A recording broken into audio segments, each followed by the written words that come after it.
Welcome back dear students. आज से हम देखना शुरू करने वाले हैं डबली लिंक लिस्ट को। और इससे पहले हमने देखी थी सिंगली लिंक लिस्ट, जिसके हमने कुछ फंक्शंस देखे थे, इंसर्शन एंड डिलीशन के, जहाँ पर हम एक पर्टिकुलर पोजीशन पर से नोड्स को इंसर्ट करते थे या फिर डिलीट करवाते थे।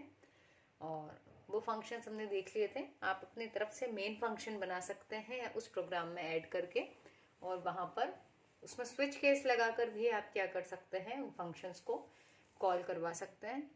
आई थिंक आप ये करवा लेंगे, बट इन केस यदि आपको कोई प्रॉब्लम आती है तो आप डिस्कस कर सकते हैं उनको भी। तो नहीं होगा तो फिर हम नेक्स्ट वीडियो में मेन फंक्शन का मैं आपको एक बार स्ट्रक्चर बता दूंगी। ठीक है, तो हम कंटिन्यू करते हैं डबली लिंक लिस्ट। डबली जैसा कि नाम से ही पता चलता है, डबल। ठीक है, तो यहाँ पर डबल क्या होगा, यहाँ पर पॉइंटर्स डबल होंगे, दो पॉइंटर्स होंगे, एक होगा आपका प्रीवियस पॉइंटर और दूसरा होगा नेक्स्ट पॉइंटर। और यहाँ पर रहेगा हमारा information part. Previous pointer point करेगा पहले वाले नोड को और नेक्स्ट पॉइंटर पॉइंट करेगा नेक्स्ट नोड को। यहाँ पर भी वैसा ही, ये जो नोड होगा इसका प्रीवियस पोर्शन प्रीवियस वाले नोड को पॉइंट करेगा एंड नेक्स्ट वाला नेक्स्ट को। तो यही रीज़न था कि जो एक हमारा कंप्लीट नोड है यहाँ पर, उसके तीन पार्ट्स हैं। तो हमने क्या किया, ये तीन पार्ट्स को एक स्ट्रक्चर लिया है नोड नाम का, उसमें बना दिया। तो जो प्रीवियस और नेक्स्ट पॉइंटर्स हैं, ये किस टाइप के एड्रेस को होल्ड करेंगे, किसी नोड के ही एड्रेस को। एंड इसलिए इनका जो डेटा टाइप रखा है वो क्या है, node star previous and node star next. और जो इन्फॉर्मेशन पार्ट है वो इंटीजर टाइप के डेटा को होल्ड करेगा। ये जो प्रोग्राम है पूरा, उसमें इन फ्यूचर हम जिस टाइप के जो पॉइंटर्स आगे यूज़ करने वाले हैं उन सभी को हमने यहीं पर डिक्लेयर कर दिया है ग्लोबली। और काउंट नाम का वेरिएबल भी ग्लोबली डिक्लेयर किया है, जिसकी इनिशियल वैल्यू हमने 0 रखी है। ठीक, 0 क्यों रखी है, क्योंकि जब हमारी जो डबली लिंक लिस्ट है वो एम्प्टी है, उस केस में हमारे पास काउंट जो है वो 0 है, क्योंकि एक भी नोड एग्जिस्ट नहीं करता करंटली। राइट, सो देखते हैं हम क्रिएट फंक्शन को इन डबली लिंक लिस्ट। सो यहाँ पर हमने एक कैरेक्टर टाइप का वेरिएबल लिया है सी नाम से। ठीक, और डू वाइल लूप, जैसा आप सभी को पता है, एग्जिट कंट्रोल लूप होता है। एक बार एग्जीक्यूट होता है, लेकिन दूसरी बार वो तभी एग्जीक्यूट होगा जब कंडीशन ट्रू होगी।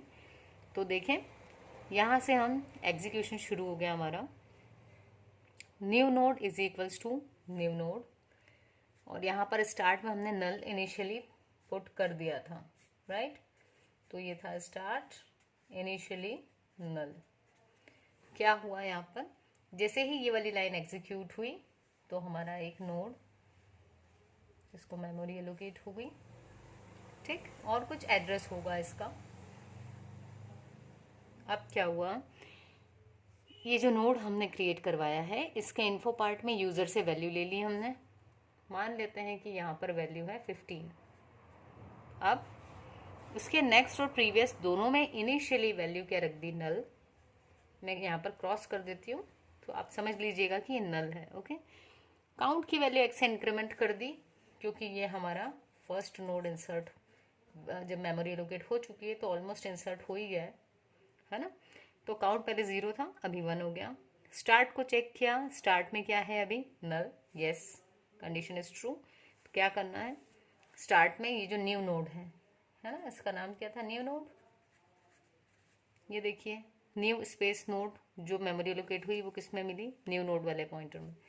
तो इसका जो एड्रेस था वो किस में प्लेस कर दें हम, स्टार्ट में। जैसे ही यहाँ पर इसका एड्रेस आया,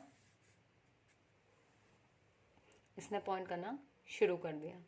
जब ये कंडीशन ट्रू हो चुकी है तो एल्स में हम जाएंगे ही नहीं। देखें, जब हम एल्स में नहीं जाएंगे तो क्या होगा, एल्स में नहीं गए, ये पूरा स्किप हो गया एल्स वाला पोर्शन। हम आ गए यहाँ पर, यहाँ हमें एक्नॉलेजमेंट मिल गया, मैसेज प्रिंट करवा दिया हमने, नोड क्रिएटेड। और हमने यूज़र से पूछ लिया कि भाई do you want to create another node, क्या आपको दूसरा नोड क्रिएट करना है। तो अगर यूज़र ने स्मॉल वाई या कैपिटल वाई दिया, हम सी इन करवा लेंगे सी में। ठीक है, तो अभी के केस में मान लेते हैं कि मैंने वाई दे दिया था, तो जैसे ही सी इन में वाई आ गया, अब क्योंकि ये डू वाइल लूप है, कंडीशन अब चेक होगी। तो यहाँ चेक करेगा कि क्या सी इक्वल इक्वल वाई है। ठीक, तो मैंने वाई ही दिया था तो उसको ट्रू मान के फिर से क्या होगा, क्योंकि कंडीशन ट्रू हो गई तो डू वाइल लूप एक बार फिर से एग्जीक्यूट होगा। अब ये जब फिर से एग्जीक्यूट होगा तो उस केस में क्या होगा, अगेन जो कोड अभी हमने एग्जीक्यूट किया था ये वाला, वो वाइल से फिर सर्कुलेट होके डू पर आ जाएगा। देख लेते हैं एक बार और, ताकि इस बार हम एल्स पोर्शन में जा पाए। राइट, चलिए क्या हुआ, न्यू नोड, अब इसका नाम हट गया यहाँ से, न्यू नोड ये बन गया।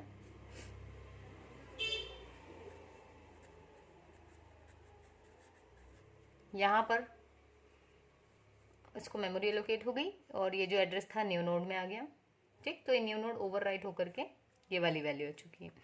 नेक्स्ट हमने यूजर से बोला एंटर एलिमेंट, यूजर ने value they the, it may be कुछ भी वैल्यू दे दी आपने। ठीक है, अभी हमने 20 दे दिया है।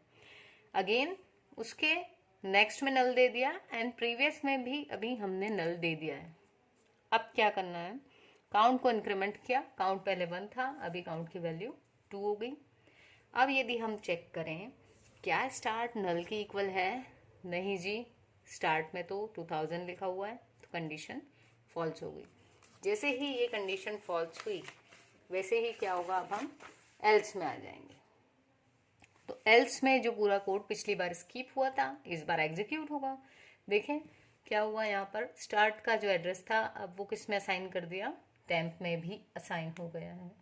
टेम्प में भी मतलब स्टार्ट में तो है ही, टेम्प में भी गया।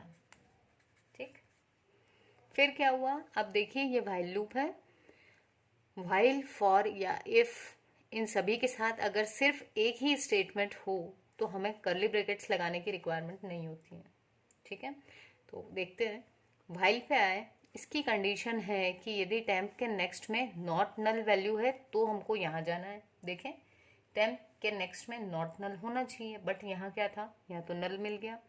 जब यहाँ नल मिल गया तो ये लाइन पे जाना ही नहीं, हमें कहाँ जाना है, अब यहाँ पर।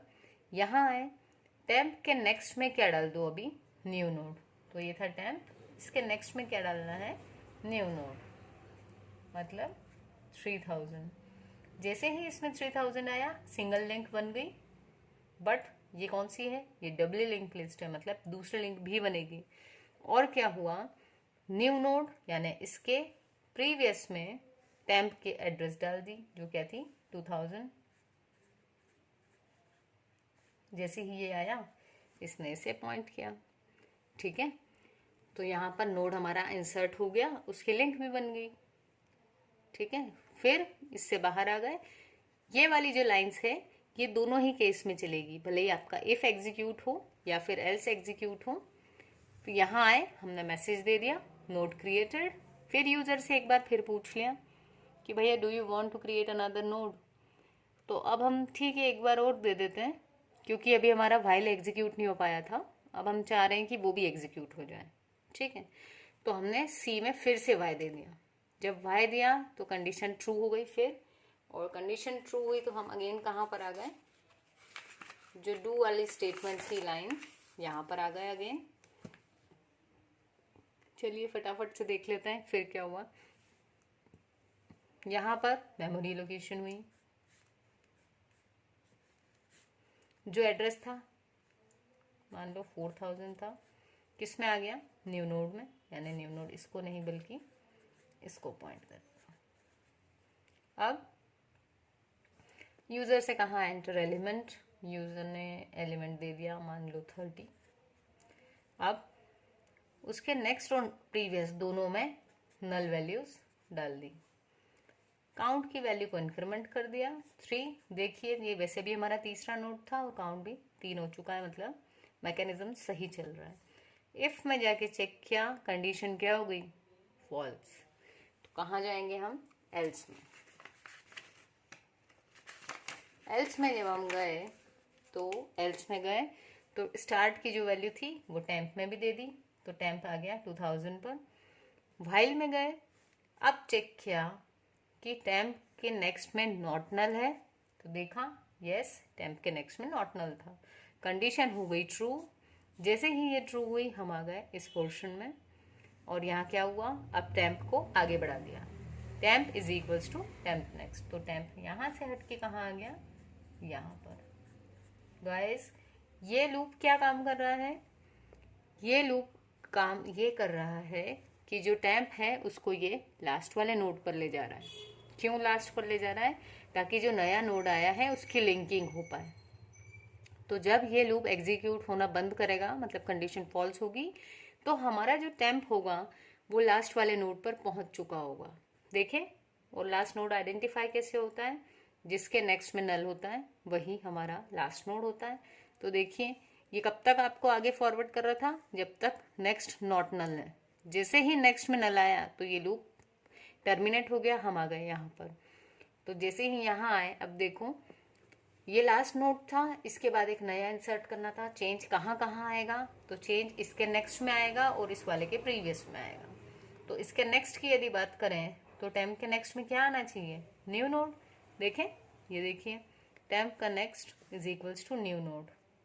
जैसे ही ये लिखा तो यहाँ पर एड्रेस आ गया 4000, सिंगल लिंक बन गई। अब ये वाली लिंक भी बने, इसलिए क्या ज़रूरी है कि न्यू नोड के प्रीवियस में क्या एड्रेस आए? टेम्प का एड्रेस। ये देखिए, न्यू नोड के प्रीवियस में टेम्प। तो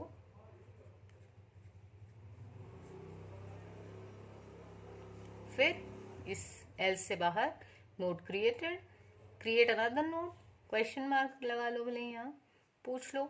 अब मैंने दे दिया नहीं भाई, बहुत नोड हो गए क्रिएट, सारे लाइन्स एग्जीक्यूट हो चुकी हैं, अब नहीं करना कोई नोड क्रिएट। तो मैंने कोई भी character other than Y press कर दिया। तो अब क्या हुआ? इसको जब चेक किया, वाई नहीं दिया था, तो कंडीशन फॉल्स हो गई और हम इस फंक्शन से बाहर आ गए।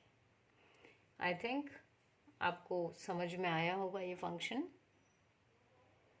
यदि फंक्शन समझ में आया है तो आप कमेंट करके एप्रिसिएशन दे सकते हैं एंड अपने फ्रेंड्स के साथ शेयर कर सकते हैं, और उन्हें भी सब्सक्राइब करने के लिए कहें। यदि आपने नहीं किया है अभी तक subscribe, please do subscribe the channel and like the video. Thank you.